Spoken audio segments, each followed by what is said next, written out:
Alright y'all, now peep game. If you're watching this video on the day it was uploaded, then it's Valentine's Day. And if you're watching on any other day of the year, then leave, nigga. Rent a Girlfriend. What a fucking title. Is a manga adapted into an anime, which is widely controversial due to how terrible of a love story it is. And this tickled my curiosity. My curiosity was, in fact, tickled. Tickled curiosity was mine. So I dove into the show, expecting to watch one season, turn the shit off, make a short Valentine's Day video, and move on with the rest of my life.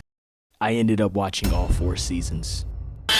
So after becoming an expert on Rent a Girlfriend, what do I think? Well, let's start off with season 1. So we start off this show being introduced to our main character, Kazu, a 20-year-old college freshman who has a very loving girlfriend. That was me lying. Oh, she belongs to the street. His ex-girlfriend, named Mami, which is the most gooned out name that could have possibly given to this girl. Mami dumps his ass and he doesn't take it very well. Matter of fact, he does the worst thing any man can do in this situation. He goes to the bottle of lotion. Fellas, bring it in. On this very lonely Valentine's Day, I want you to fight your urges. Practice discipline. That is the true first step towards getting the hose. If you want to know the rest of the steps, then buy my course on my Patreon, where I sell courses for $50 a week, where I tell you how to get women despite the fact I get 0 play. And all the money that you give me actually is what I do to go buy hookers and make you seem like I get women. No, this is not a call out to anybody, man. I'm just chilling. But he also decides in this very desperate state to rent a girlfriend. But through Kazu renting a girlfriend, we get introduced to our secondary main character, Chizuru Mizuhara. She is the most glazed character in anime. And I'm not exaggerating. Y'all thought Gojo was bad? At least the author hates that nigga, clearly. Chizuru is not just glazed by Kazu. She's not just glazed by every single character in the show, but she's glazed by the author. The nigga who wrote this shit loves Mizuhara more than he loves his own wife. Imagine having a wife and thinking a drawing you made is better than her. This is a sick Negro. But to keep a long story short, both of them get stuck in this rent-a-girlfriend lie because Mizuhara follows Kazu to the hospital, accidentally getting introduced to his grandmother and his parents, and his grandmother just happens to be best friends with her grandmother. And isn't that just such a quinky-dink, a little kerfinkle we got going on there? That's just such a, oh man, what a situation they have. They're really in a pickle here. But at least they only have to keep this up around their families. And as a grown-ass man and woman, surely they'd be able to find a way to get this whole situation fixed and go on with their lives. So why is there 4 seasons of this shit with the 5th on the way? You see, unfortunately, the writer of this show has absolutely 0 talent. He loves using this 1 step forward, 5 steps backwards type of writing. That just pisses me off. Like, ho, is you cool? Perfect example is the end of season 1. Kazu yells at Mizuhara that she's the one he wants. The moment he gets pressed, he folds like origami. And this isn't even like a cliffhanger, man. The writer doesn't even let this nigga breathe. He breathes 1 second, she looks in his general direction, and he folds like clean sheets. And this happens constantly. We have to wait until season 3 for this relationship to take any dramatic steps forward. This entire season is focused on Kazu crowdfunding and producing a movie so that Mizuhara's dying grandma can see her act on the big screen. And this is the only thing I'll give Kazu credit for, is how he behaved himself this entire season. It was almost enough to make me think he was a great guy. But then I remember the nigga's a supreme freak. I did a little bit of skipping over season 2 there and even season 1 for the most part, but I'll dial it back and I'll take this opportunity to mention the 3 biggest side characters in this story, or 4. I wrote this in the script before I actually finished naming the characters, but it's 4. And the first one is Ruka. Ruka is a girl who actually fell in love with Kazu. And you might be asking, well, Jordan, why doesn't he just date her? Well, 1, she's 17 and still in high school. And unfortunately, that just doesn't look too good on a 20-year-old. But none of that factors into why he actually doesn't like her.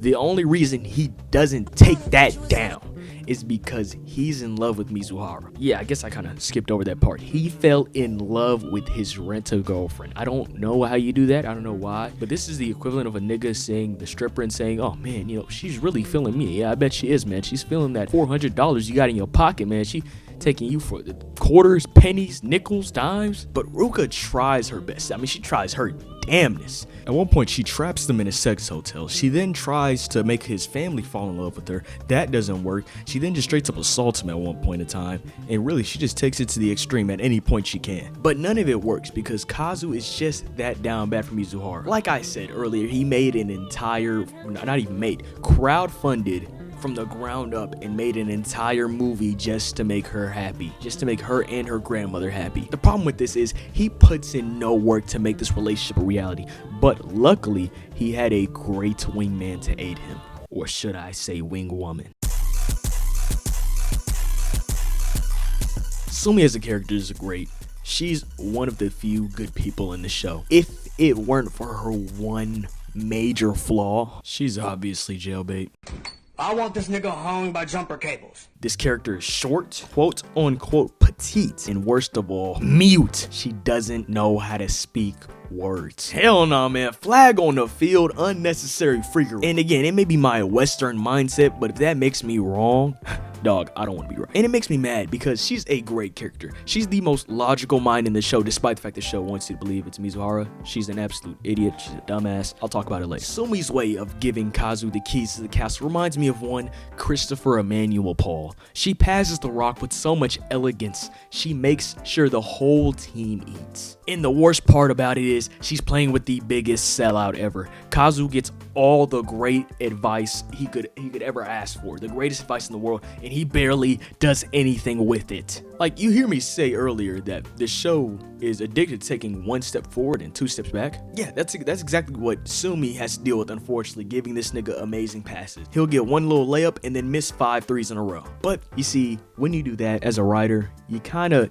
realize that at one point, you know, your audience isn't gonna like this. Now, in my opinion, I think the niggas who read this shit weekly, they would have ate it up no matter what he did. But he decided to introduce 2 characters that basically forced him to take a permanent step forward. In season 3, they introduced a character named Minnie, and I'm gonna call her plot device because that's pretty much the entire purpose she serves. She purely exists to force the writer to move the plot forward. And somehow, the writer fights back against the plot device, and honestly, it gets to a point where I just get annoyed. Why introduce a character who's going to be ignored by everyone anyway? Because he made a character who would not be denied. Mami. Remember her? I'm sure you do. It wasn't that long ago I mentioned her. She ended up being my favorite character in the show. Not because she's likable or anything. She's a bitch. But damn, if she isn't the bitch, that is karma. Mami is a generational hater. She is a hater to the maximum legal level, and it's inspiring. When she finds out Kazu was lying to his friends and family about the real girlfriend situation when the whole time he was renting one, she takes that personally. This whole time she thought this man actually moved on with his life and he was being a mega loser the entire time. And with the power of knowledge she holds, she doesn't just tell everyone immediately, let everybody know. No, that would be too easy. She plays James Doak's level of chess. She lets every party involved know that she knows, and the more information they give her, the more ammo she acquires. She lets the fact that she knows and will spill the information eventually eat both of them alive. She had Mizuhara shook to her core.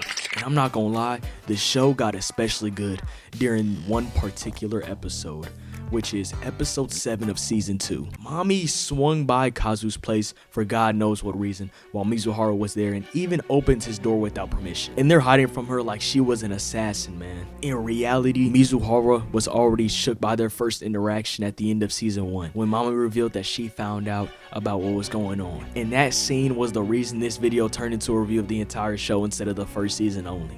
On this bus ride, Mami lays out one of the most devastating traps after she noticed that Mizuhara was wearing the same bag that she spotted at Kazu's house when she visited. And with all the information we have at our disposal, we have to bear witness to Mizuhara lie to Mami's face. After this, I knew it was up. The secret was no longer safe, and it was a matter of time before the truth came out.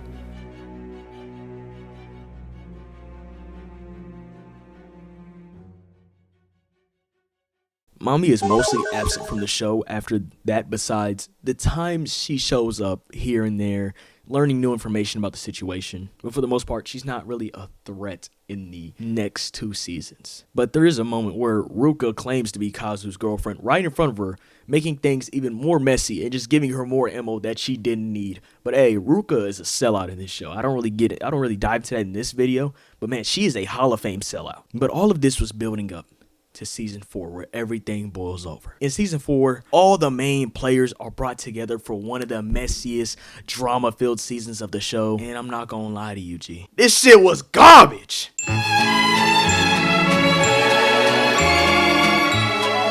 Early in the vacation, we can see Mami setting seeds of doubt in everyone. She tells Ruka that if she tells the truth, she can be with Kazu. She tells Kazu he shouldn't be lying about the situation and makes him believe that she may still have a thing for him. And worst of all, she tells Mizuhara that she can get off scot-free now that her grandma is dead. Yeah, I don't know if I mentioned that. Her grandma kind of died a little bit. She's a little dead. You know, she died in season 3 after they made the movie, and she got to see it in the hospital. In a very touching scene. I don't know why I glossed over that. You know, Kazu did a great thing there. But not only does she use her dead grandma's ammo, she also tells her that she doesn't have to lie anymore and that she should just tell everyone she's a victim. This bitch is so cartoonishly evil. It started making me side with Kazu of all niggas. I felt bad. But then mid-season, the threat of Mami settles down. We get a chance to just get moments between Mizuhara and Kazu, which at this point, I can't tell what this woman feels. She's a robot emotionless. I don't know why people like tsunderes. Is that what they're called? That is the most weeb shit that has ever come out of my mouth. But it's like when these girls in anime are purposely standoffish. I don't know why y'all like that. It's annoying to me. I don't know. I'm not gonna yuck anybody else's yums, I guess. But let me make sure one thing is straight. Mizuhara is not a good character or a good person.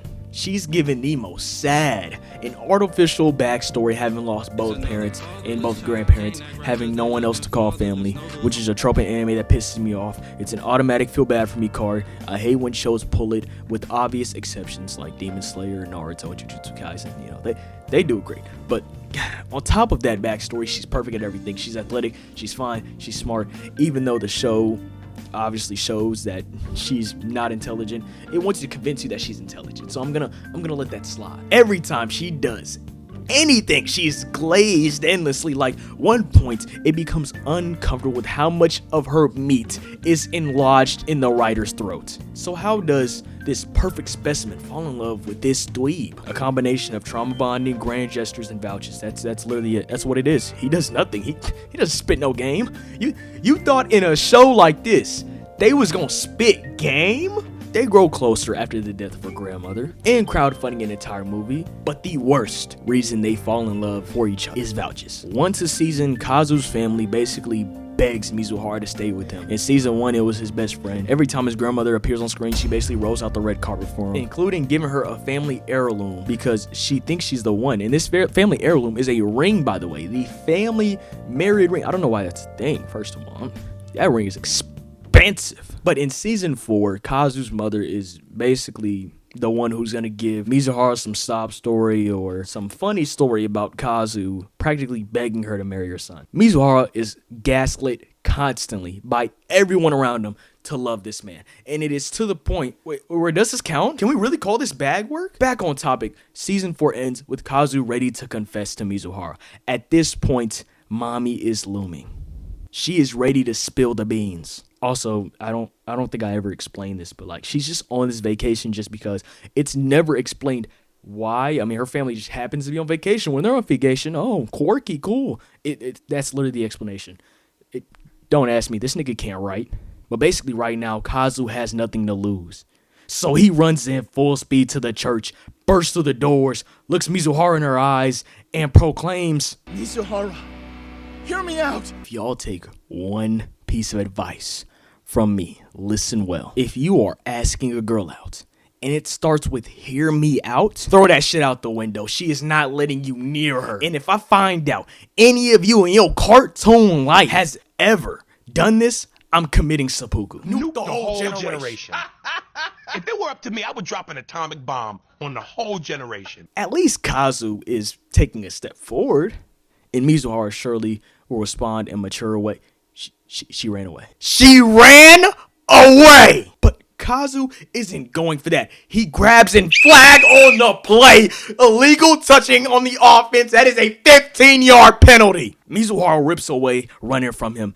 And the worst she could say is no, right? But Mizuhara ran away because Mami was ready to spill the beans. And when they met up, she put 10 bands in her face and says she's no longer here to give her a choice. She's not ready to wait. She wants to break the news. And then I want to rent you out, Chizuru. You won't say no, right? That's it? That's it?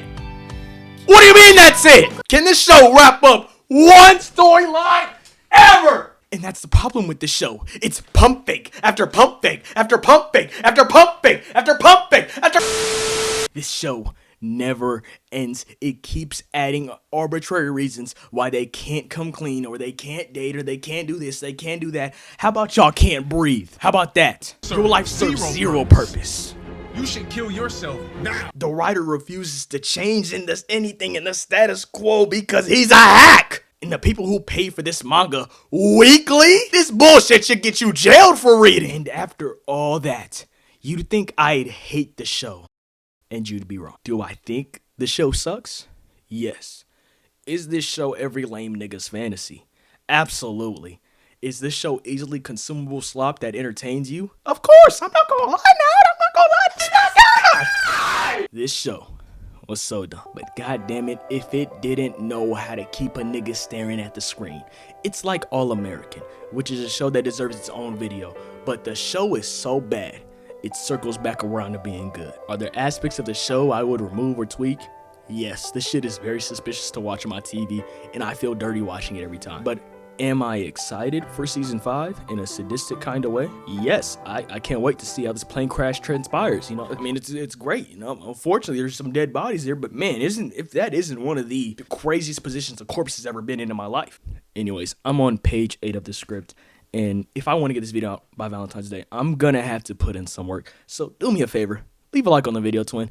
If you want to support the channel financially, I do have a Patreon that not only has higher resolution versions of my content, but it also has past and any future copyrighted content that couldn't stay on YouTube. No, like really, if you gotten this far into the video gang, just subscribe. You know you love me. And with that, I'm Printer 14, and I'm signing out. Girl, I'm on play right now, things happen as A right now. It's kinda relate right now, she wanna go skate right now. Ain't pushing the brakes right now, I'm pushing the brakes right now. We counting the cake right now, she love my face right now.